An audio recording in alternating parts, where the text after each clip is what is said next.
This podcast is brought to you by Gamer Nation Productions. Gamer Nation, a new gaming podcasting network by gamers for gamers. Roll with us. Hey folks, Brian here. I want to thank each and every one of you who has been listening to Confessions of an Arcade Addict, and I want to ask that if you haven't done so already, please like, rate, review, and subscribe wherever you listen to it. That helps other people find the podcast. I do have other things coming up, various trips to arcades around the area, and things of that nature, and of course I'm going to try and go back to Chicago in 2022, and with your help I can actually do it. So please like, rate, review, and subscribe, and if you're able to and you're inclined to do so, please contribute to the podcast in any way that you can. The easiest way is to go to anchor.fm/COAA/donate. I think that's the link. So if you could help me out, I would much appreciate it, and that keeps me motivated to keep this podcast rolling past 100 episodes. I do have plans to do that, so let's see what we can do. Later.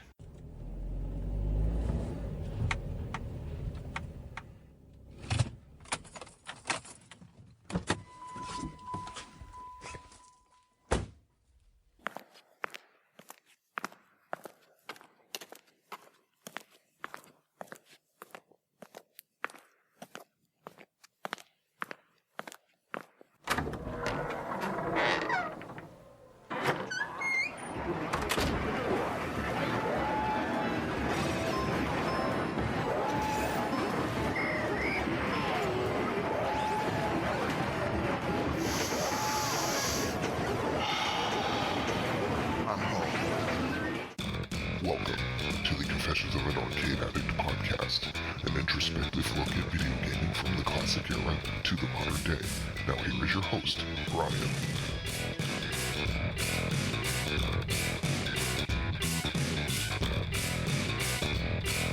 Hey folks, what's going on out there? Brian here, and this is episode number 47 of the Confessions of an Arcade Addict podcast. This is part one of a 5-part episode arc, basically regaling my experiences in Chicago, which took place about 2 months ago now. Well, almost 3, actually. Let's see, not too much has been going on since I recorded and posted episode 46. I did work a shift at the arcade in Brighton last night. I did have to do a rotation shift at my main job, so I had to have one of my coworkers cover my shift. So, it is what it is. It's going to happen once every 6 weeks or so, apparently. So, last night was, pretty fun. A lot of people, a lot of young people in the arcade, which is what I like to see. A lot of people having fun and enjoying themselves, especially the younger crowd. I got into a nice conversation with 2 guys who just wanted to walk around the arcade. Apparently, they live in Livonia, Michigan, which is about a 20-minute drive, 25 minutes from where they live to the arcade in Brighton, and they wanted to look around and see if it was worth the trip and worth the money. And I said, by all means, go ahead, take a look around. And they did, and they're like, yeah, we're going to come back here and we're going to spend some money and enjoy ourselves. I'm like, cool. And aside from that, it was just a regular night at the arcade.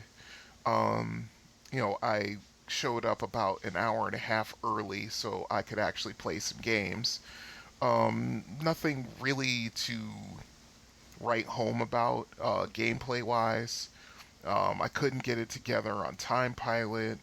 I only got 1,000,004 on Star Wars, but in all honesty, I hadn't played Star Wars in quite some time. I could not get it together on Robotron for some reason. I could only get like 250,000 or something like that, which is below average. And strangely enough, after I closed the arcade down and turned off all the machines except for the Robotron machine, and I played one game. I got like 650,000, which is kind of funny. So, I think I just needed to relax, apparently, or something going on in my head. And usually when that happens, that seriously affects my gameplay. Aside from that, just playing the usual stuff at home, nothing new there. I'm considering buying compilations like Sega Classics and so forth. I'm looking ahead towards streaming.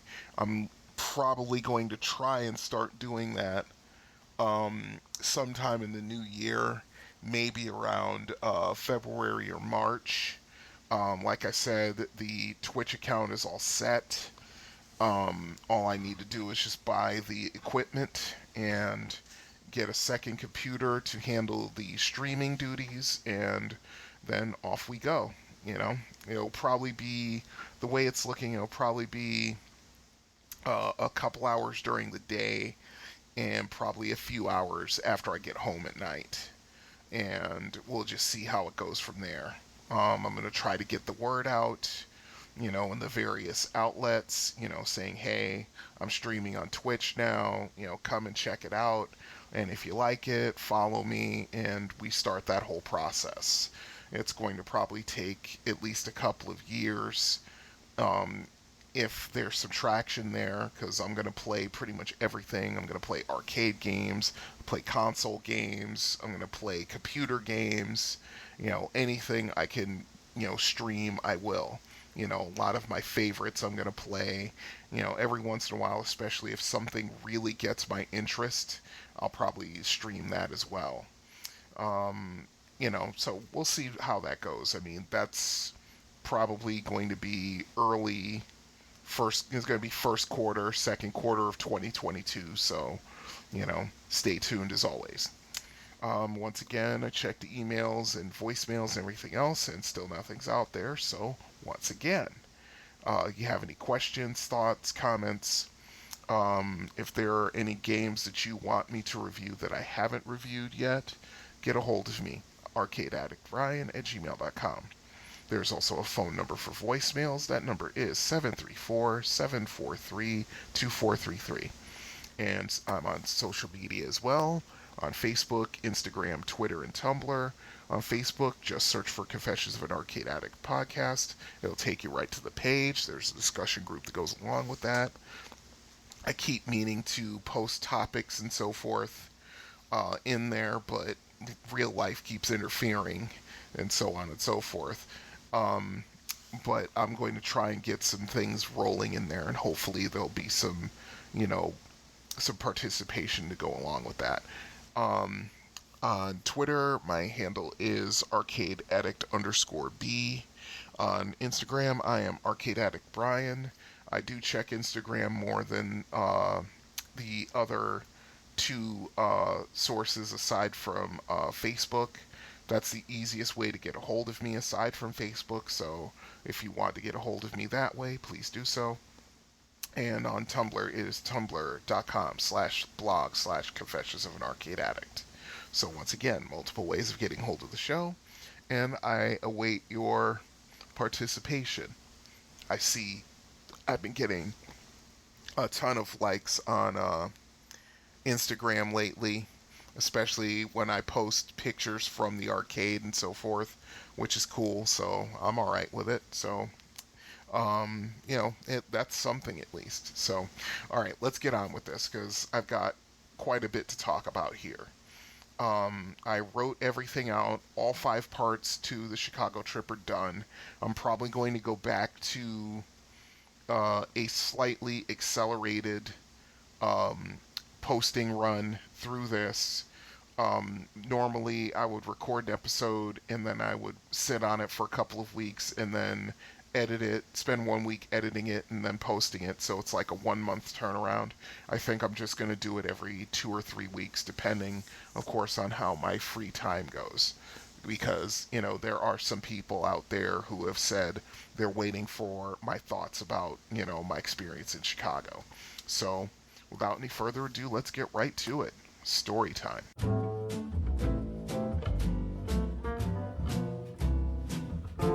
By bodies are given life from the midst of nothingness.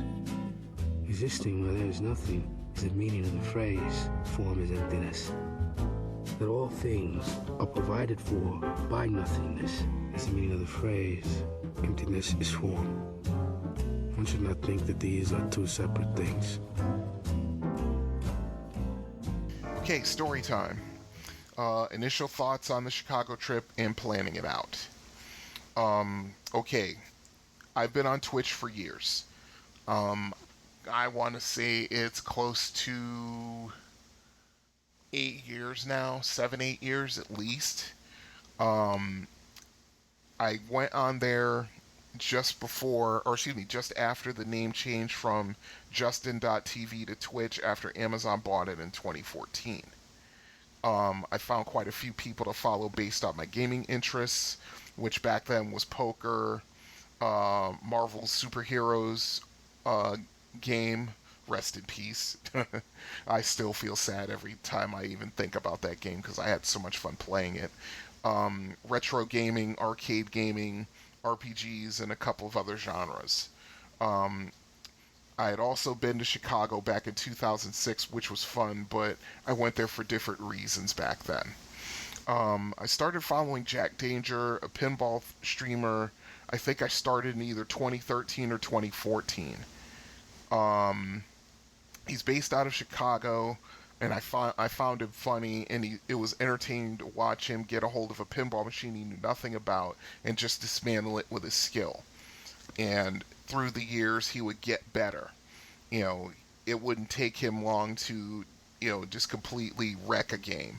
I mean, I remember when he went to level 256 back when it was still open, and he got a hold of a fully functioning baby Pac-Man machine, and he proceeded to wreck it. The only thing he had to learn was how to play the Pac-Man part, because he was no good at it. But between myself and a couple of other people giving him some tips and pointers, he got better at it. But when it came to the pinball machine part of the game, he would absolutely destroy it. But what really interested me was when he would go outside of his studio and he'd go to barcades around the Chicago area. Most of the time it was just him, his cell phone, a selfie stick, and just walking the streets on his way to Logan Arcade, the Emporium, or another place.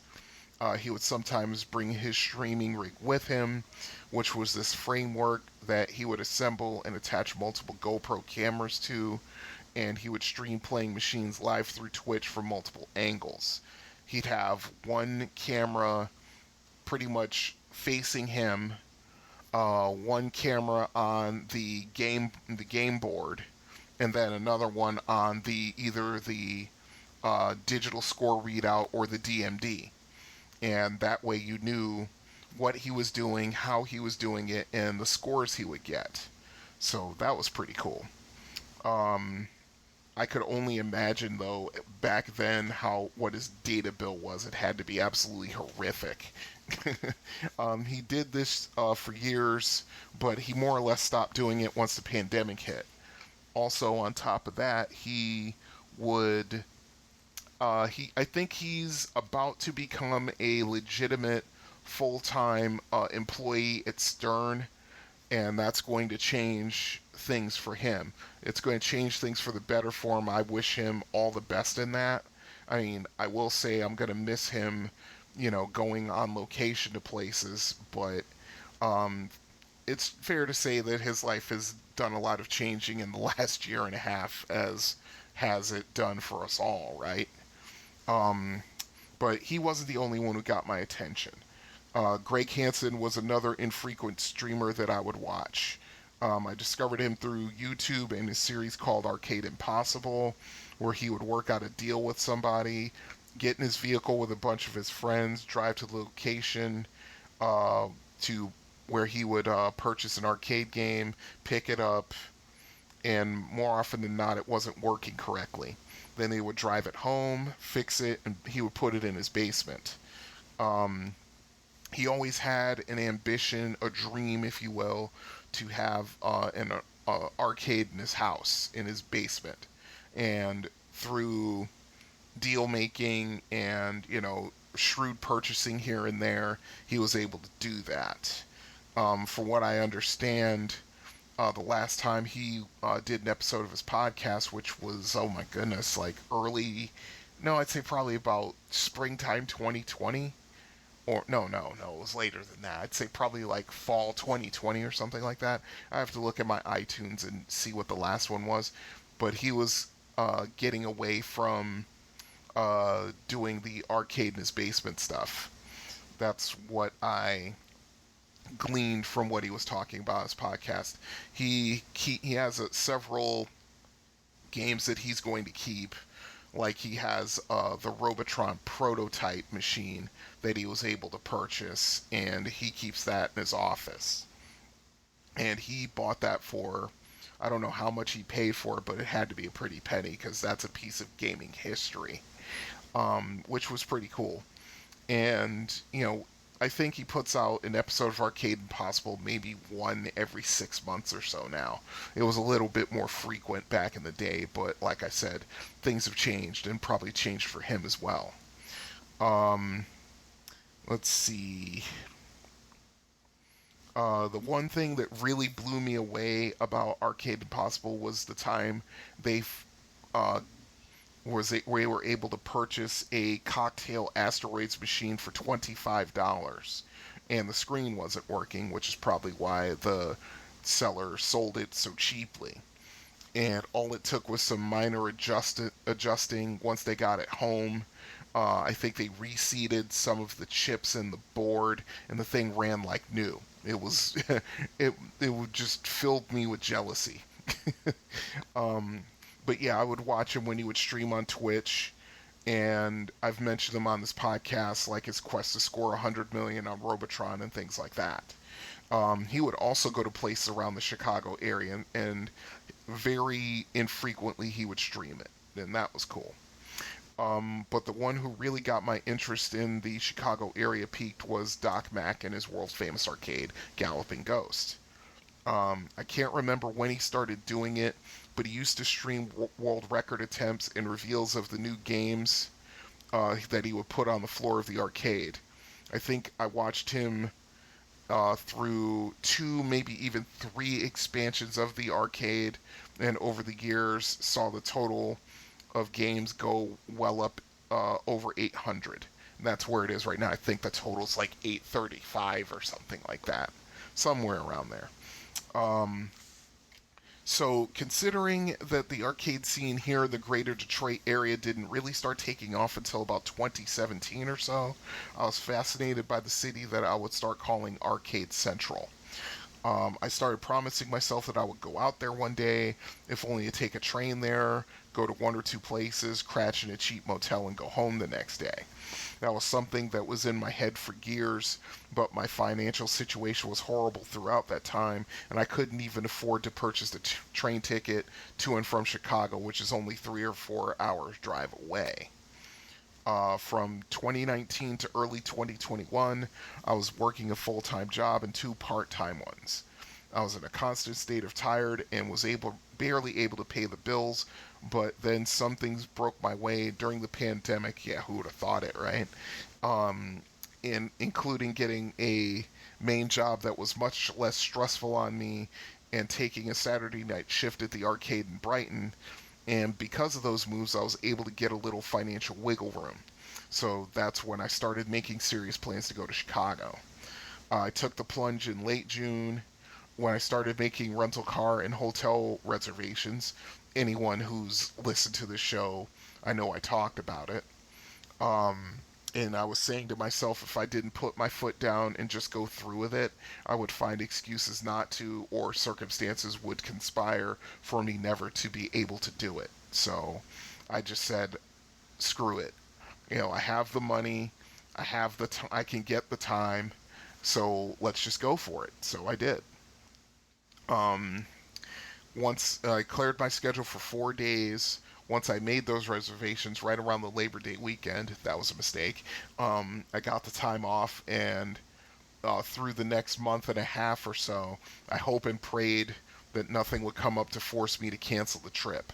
Fortunately, nothing did, and I worked my way up to that Friday. That is when I took a lift over to the car rental place, got the car, went over to my home care side gig, took care of that, packed my clothes, kissed my girlfriend and my son goodbye, vowing to be back on Monday, and off I went.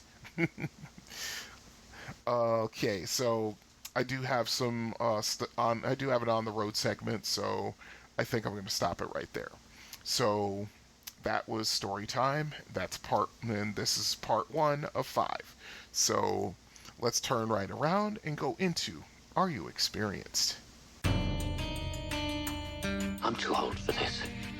Hiding in front seats like a teenager. Opie, I think I'm getting too old for this stuff. I'm getting too old for this. Listen, you was born too old for this. I'm getting too old for this. I'm getting too old for this. Lying red-arsed in the heather chasing other men's cattle. I'm getting too old for this sort of thing. Maybe we're getting too old for this. What do you think, huh? I'm not too old for this shit. I'm not too old for this shit. You will not. We're not too old for this shit. We're not too old for this shit. We're not too old for this. Say it like you believe. We're not too old for this shit. Yeah. We're not too old for this. I'm not gonna buy a hemorrhoid cushion. We're not too old for this shit. Are You Experienced? Monaco GP. Yeah, this is a classic racing game. One of the first ones that really got my attention. I think it was like Sprint 2 that got my attention first, but once Monaco GP came out, forget it. Okay, so let's get the basics down, and that requires me to read from Wikipedia, so here we go. Monaco GP is an arcade racing game released by Sega in 1979.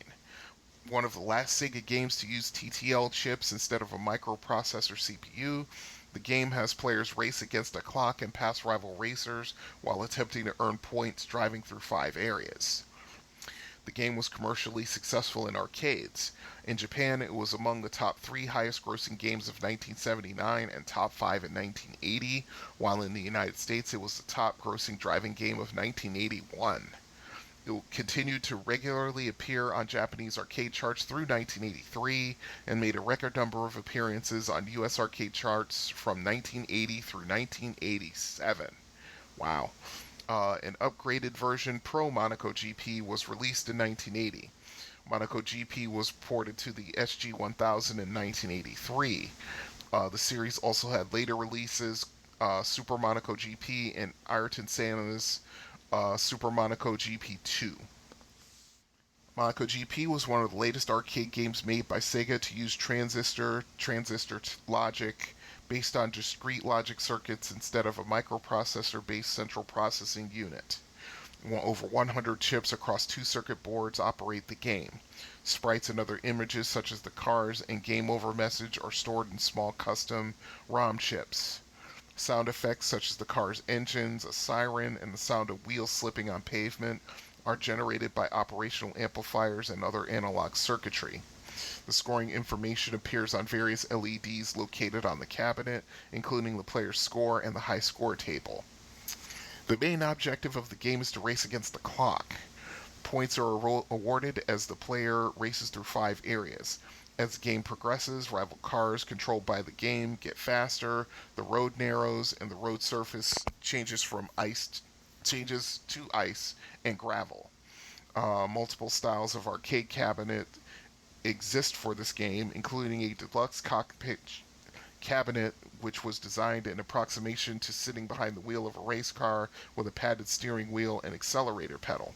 And I was able to actually play one of those, but we'll get there. Patience, people. Okay, the release and reception. Initially displayed at the Japan Amusement Association show in Tokyo in 1979, Monaco GP received a positive reception at its debut. Sega chairman David Rosen called the game's warm reception at the show evidence of the world's growing acceptance of coin-operated arcade games. Monaco GP was released in November 1979. An upgraded version called Pro Monaco GP was released in 1980. The original game was later ported to the SG-1000 and SC-3000 in 1983. It became highly successful in arcades. In Japan, it was the 3rd highest grossing arcade game of 1979, then the 5th highest grossing arcade game of 1980, and then the 20th highest grossing arcade game of 1982. Game Machine later listed Monaco GP on their July 15, 1983 issue as being the 5th top-grossing upright cockpit arcade cabinet of the month in Japan. Wow. I mean, that's some longevity right there. I mean, to be that popular even 4 years later, that says something. To continue. In North America, Cashbox magazine reported that it was the most popular arcade driving game in the U.S. in 1981, and it was among the highest grossing games of the year. The game appeared on the monthly arcade earnings charts of Replay magazine from April 1980 until April 1987, a record number of appearances to which Namco's Galaga was the next closest to reaching. In 1985, Eddie Adlam of Replay called Monaco GP the, quote, most evergreen arcade hit to emerge from 1979. French magazine Tilt gave the SC3000 version of the game 6 out of 6 stars in graphics and 4 out of 6 in gameplay. Sega later revived the Monaco GP series with Super Monaco GP in 1989 and Ayrton Senna's Super Monaco GP2 in 1992. In 2003, Sega made a remake for the PlayStation 2 as part of the Sega Ages 2500 collection. The remake features a number of additions, including more cards and game modes. Kurt Kalata of Hardcore Gaming 101 applauded the 2500 remake in particular for its improvements to the gameplay of the original, believing that it would have been worthy of a separate release outside Japan. Yeah, I agree with that. I definitely agree with that. Okay, my experiences with it. I mean, it's no big surprise when I say that I love this game. When I was bumming out in my home arcade back in the day, I would spend a good deal of my time just watching this game in attract mode. When I played it, it was just a lot of fun. The digital point counter was what really made the game great, and watching the points accumulate as you drove. The changing environments, which affected how your car drove, were a great touch as well. I truly believe this game was revolutionary and way ahead of its time. I was so jazzed to play an environmental machine at the Underground Retrocade, which I'd never seen before in my life. This still stands as one of the all-time great driving games, in my opinion. That's how I feel about it, and that's just how it is. So yeah, I mean, I could have done a strategy for this, but I'd have to play it and play it a lot, and the problem is that this game is not an emulation. I think it's because of the transistor, the TTL thing. For some reason, it doesn't translate over to emulation very well. I do remember somebody, like, oh goodness, I want to say like 6-7 years ago, actually wrote a modern, not a modern, but he recreated Monaco GP, but it wasn't quite on the same level as the original. I mean, the original is just that. Original. You know, it's not easy to to imitate or to copy. It's just a great driving game. I mean, if you can find it somewhere, by all means play it. I mean, we'll talk more about its sequel, Turbo, in episode 48, which is the next one, of course. So, so if you guys out there have played Monaco GP, and, if you remember it, hey, tell me what you remember. I would love to know about it. arcadeaddictbrian@gmail.com. Okay, from there, let's go right to Arcade Rundown.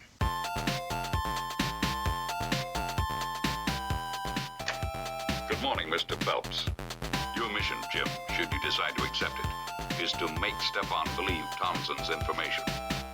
As always, should you or any of your IM force be caught or killed, the Secretary will disavow any knowledge of your actions. This tape will self-destruct in 5 seconds. Good luck, Jim. Arcade Rundown. Galloping Ghost Arcade, Brookfield, Illinois. When I arrived in Chicago at my hotel and got some sleep from a much longer drive than I anticipated, and that'll teach me not to plan these excursions around a national holiday weekend, I woke up Saturday morning really looking forward to going to Galloping Ghost. It took me about 35 minutes to get down there from my hotel. side note, I tried to book a hotel that was more or less centrally located around all the arcades that I would visit. And the next time I go, I need to do a better job of finding one because I took a hotel room over by O'Hare Airport, and that was a little too far away. I mean, it took me 35 minutes to get to Galloping Ghost, another 30 to get to the downtown area or the west side where a couple of places were. I can probably get something a little bit closer, but that's for next time. Okay, as I drove, I took in the sights. Once I got away from the area of my hotel, I could see I was driving through the hood. Not that that bothers me, because I grew up in the hood, but I learned from the time I was a little kid that if you're going through the hood, you keep your eyes peeled. You keep your eyes open, you always look around, you see what's going on, because you never know who might do something. So that's what I did. Fortunately, the drive took place without incident, and I found the signs for the arcade on the left side of the road as I was heading westbound down Ogden Avenue. I pulled around to the far side of the building, found a parking spot, and headed in. I think there was one guy attending the desk. I gave him $30 since I wanted to also check out the pinball arcade a few blocks up the street. I got my receipt, which allowed me to re-enter the arcade as many times as I wanted. Then I started walking the place.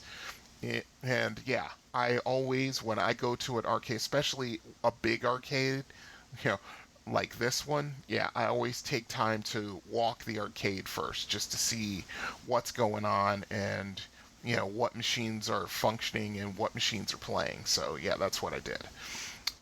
It took me 15 minutes to go from one side of the arcade to the other, just looking at machines. It is rather close quarters in there, which is no real surprise considering that Galloping Ghost has more or less expanded like 3 times in the last, how long ago did they open? Did they open 2010? Yeah, I think they opened 2010, so they've been around for, over 10 years now. So they've expanded 3 times in that space of time, and, basically it's taken up an entire building. I think that was like 3 different storefronts aside from the arcade, and I think they just kept on expanding that way. So yeah. Let's see. And of course, the place is jam-packed with machines. Machines that I would expect to be there, machines that I haven't seen in years, even decades, and of course a ton of machines I had never seen before. Seeing as I had slotted an entire afternoon for this place, I took my time going around. As I walked, I noticed the high score cards on top of each machine, showing the world record and the date it was made and by whom, and the top 3 scores achieved in the arcade done in the same manner. The first machine I played was, in all its glory, a Polaris machine. I absolutely had to play it because I haven't played an actual Polaris machine since I was in 8th grade, which was 1982. And so it went. I think I spent about 6 hours total at both arcades, and when I was done, I decided to go back to my hotel and take a nap before going out for the evening after getting something to eat for dinner. I would go into more detail about my experience, but I did write an in-depth review of the place, which is coming in the next episode. It goes into depth about what I liked and did not like about the place, but needless to say, I did enjoy myself there. And that's my rundown of Galloping Ghost. So, like I said, any thoughts, comments, anything like that, arcadeaddictbrian@gmail.com. Okay, and finally, we're going to get on the road.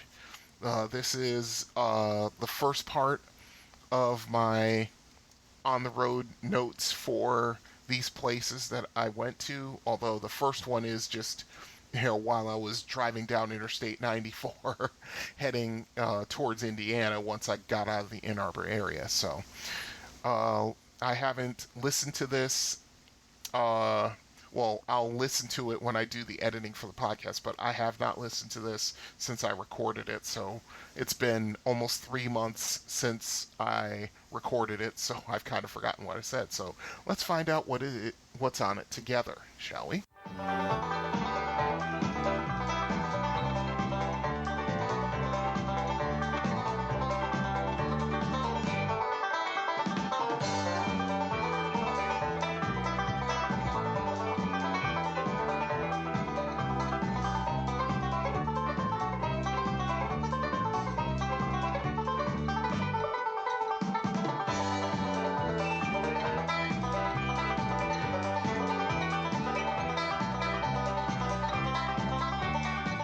Hey folks, what's going on out there? Brian here, and I am on the road. I'm heading to Chicago right now. Let's see, I set out at about 3:20 p.m. Mistake number one. It is now 5:51 p.m. and I have only gotten out of Chelsea, Michigan. It took me the better part of an hour and a half, and dealing with stop traffic on highways and U-turns and back roads to get to where I'm at now. I should have known better. This is completely my fault. I should have taken an extra day off of work and left on Thursday. That's what I should have done. It's not like I didn't have the time off accumulated, working 6 days in a row and maybe taking 3 days off in the space of 6 months.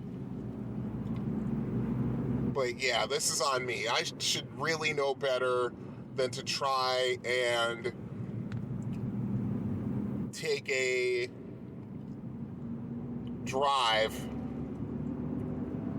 all the way to Chicago, Illinois, along a major highway during a holiday weekend. I should really have known better. So, lesson learned. I should have known it because I have memories of when I used to do test driving, and doing test driving on holiday weekends is a nightmare in and of itself. I mean, you were pretty much guaranteed to get back to home base late, because not only did you have to deal with traffic and massive amounts of it, but then in order to get away from the majority of it, you had to backroad it quite a bit to get away from the major constriction points. So, I mean, only now, let's see, I'm what exit am I approaching? Well, I'm passing mile marker 146, and Sergeant Road is exit 145, a mile ahead. Only now am I able to go at highway speed. And I basically had to backroad it quite a ways to get out of the Dexter-Chelsea area, and it didn't help that there's massive construction on Interstate 94 between Ann Arbor and Chelsea. That didn't help either. So yeah, now that I'm, heading westbound and I'm outside of the quote-unquote Ann Arbor Metroplex. It's not a major city, but it is a city. Now that I'm outside of all of that, now I'm able to boogie on down the highway. But yeah, this was a nightmare. Definite nightmare. I really should have known better. I should have taking the extra day. But oh well. So anyway, enough of my ranting about holiday traffic, because in the end it's still my fault. Let's see. So yeah, I do have a little bit of an itinerary. I haven't really gone into depth about it yet. I'll do it when I get to my hotel room. But there is a barcade. I think they close at midnight. So I think once I get in to my hotel room and I get settled, I'm going to head there and I'm going to start this. That's my plan for tonight. Tomorrow, I've just slated for Galloping Ghosts. As a matter of fact, as soon as I get in to my hotel tonight, I'm going to see about hitting up Doc Mack and seeing if I can interview him sometime Saturday or Sunday or Monday, whenever he's around, because, I don't want to inconvenience the guy, and it's a holiday weekend. He could be,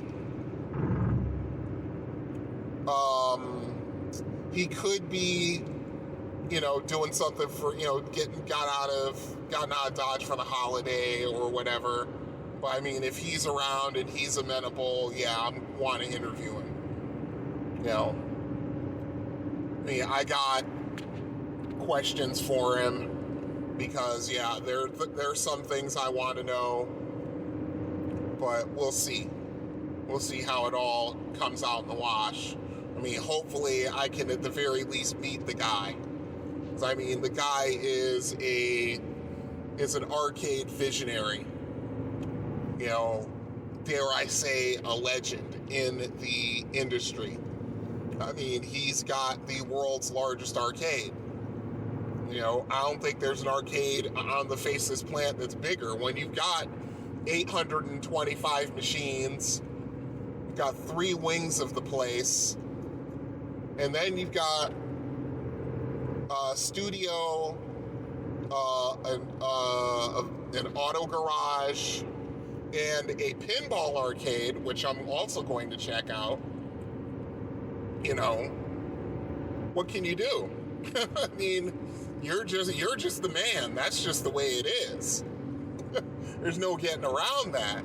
You're just the man.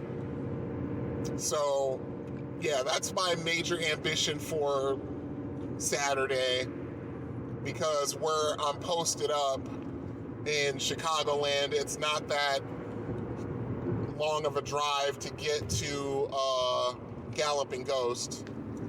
I mean, it's a longer drive to get to the west side, where what's-it-face is, where Logan Arcade is, and what else? Emporium is, and all that stuff, because I'm going to probably hit those places on Sunday. And I don't know what I'm going to do Monday yet, because I'm probably just going to hang out on Monday, and whatever strikes my fancy is cool before I get on the road to come home. I mean, I'm probably going to have to leave about 6 o'clock local time to make it home by 11 o'clock Eastern time, because it's a 4-hour journey from here to Chicago, barring holiday traffic, of course. But yeah, so I'm really looking forward to this. I mean, my girlfriend was sad that I was leaving. I mean, it's worrisome for her, because she's, she doesn't like the fact that I drive for a living. I mean, I've been a professional driver for, oh goodness, 25 years almost now.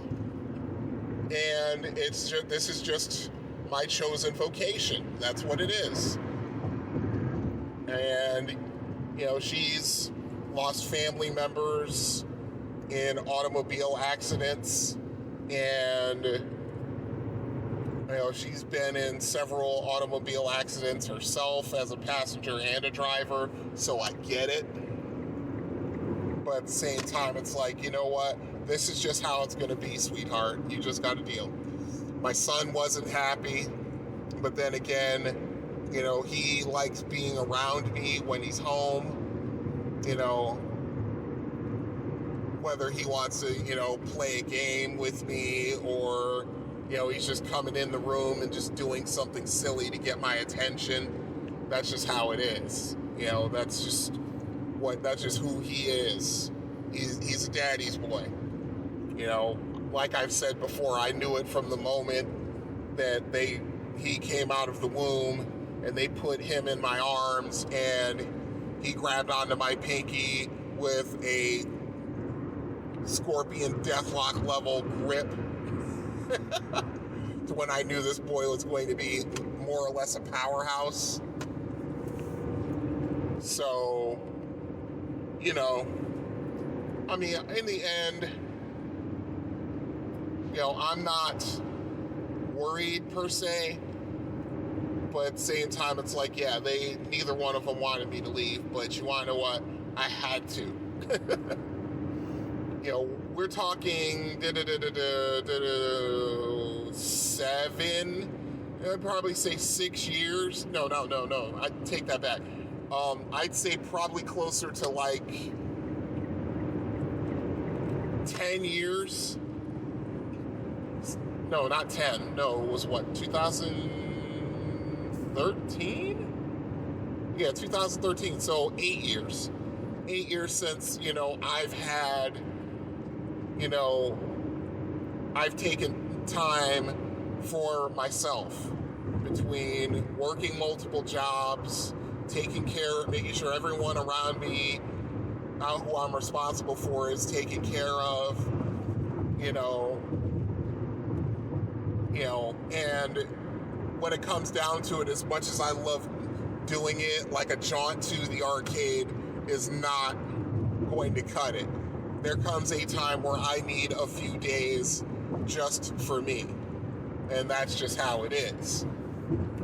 And, you know, it's like everybody, I tell everybody who I talk to when this subject comes up in regard to them. You know, they're like, I want to go and do this thing, but, you know, I got to do this. Like, you know, I got to do that. And it's like, look, I just say, look, at some point you have to take care of yourself in order to take care of the people around you. That's just a fact.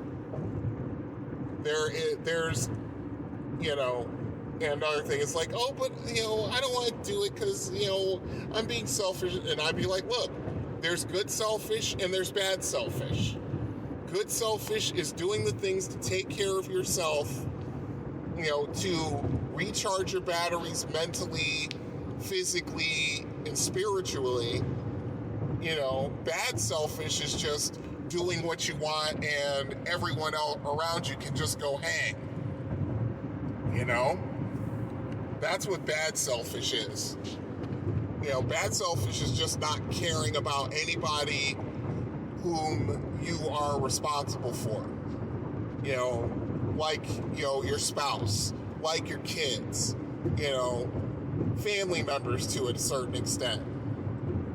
You know, you just have to be like, hey, I need some time off. And that's what this is for me. You know, I mean, it hasn't gotten off to the best of starts. I spent an hour and a half just trying to find a carry bag for my clothes because the ones that I have are either old and wrecked, you know, they're old or wrecked or both. And it's just like, ugh. You know, like there's one bag that I have used in my travels for years and years and years, but I can't use it anymore because back when my home care client, who is also my ex-fiance, whom I have a really good friendship and relationship with, when she was living with me shortly after I got my own place in 2004, one of her cats went in there and destroyed it. You know, so yeah, I can't use that bag anymore. As a matter of fact, I need to chuck it. That's one of the things I'm going to be doing probably over the winter time, going into spring of next year, is to do that, because we may, and I'm crossing my fingers and eyes and toes and legs, you know, and anything else I can physically cross. I'm crossing my fingers that we get a new place like next summer, because, you know, as much as I like the place I live in, God only knows I've lived there 17 years, you know, going into 18 years, but that place is just, yeah, I mean, with, you know, myself, my girlfriend, and my son, it's too small. I mean, they say the legal limitations for number of people living there is 4. I'm like, I don't see how. That place is for 2 people and 2 people only, pretty much. You know, so anyhow, so yeah, I mean, this is being good selfish, because I've been working so much and so hard for so long that even to like the last, I want to say, week or so, you know, there's a part of me that's like, oh, don't do it. You know, put it off, don't do it. And it's like, no, I'm doing this. I need this. That's just the truth. I need this. And everybody who I'm around and who I'm involved with, they know it. And they're like, Brian, just go. You have the time, you have the money, go. You need this. And I'm just like, yeah, I'm in total agreement with you. I need this. So, here I am. You know, in a rental car, driving along Interstate 94, heading westbound to Chicago. So anyway, so yeah, I'm gonna wrap it up here. I might or might not have an addendum onto this. We'll see. But yeah, I'm going to take plenty of pictures, and I'm going to do a lot of vocal notes for rundowns and reviews. And I have to, when I'm going to do arcade reviews, I really have to pay attention to location, because I just need to see and know how easy it is for me to get to a certain place and where that place actually is in regard to everything. You know, like Galloping Ghost Arcade is right along the main drag in Brookfield. You know, I saw it. It's like, you know, like I said, it's basically the main drag that goes through town. So I have to give it a high location rating. But yeah, I mean, it's just something that I'm looking forward to, and hopefully you guys enjoy all the content I'm about to unleash upon the listening audience. But yeah, I'm hoping to get a hold of Doc Mac. I'm hoping to get a hold of Jack Danger, and we'll see what happens from there.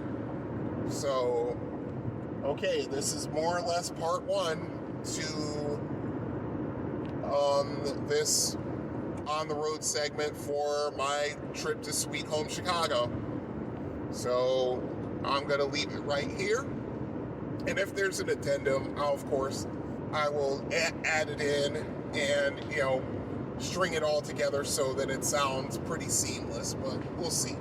So, this is Brian, signing off. This has been the Confessions of an Arcade Addict podcast. All music has been provided by Kevin MacLeod. You can find his music at incompetech.com.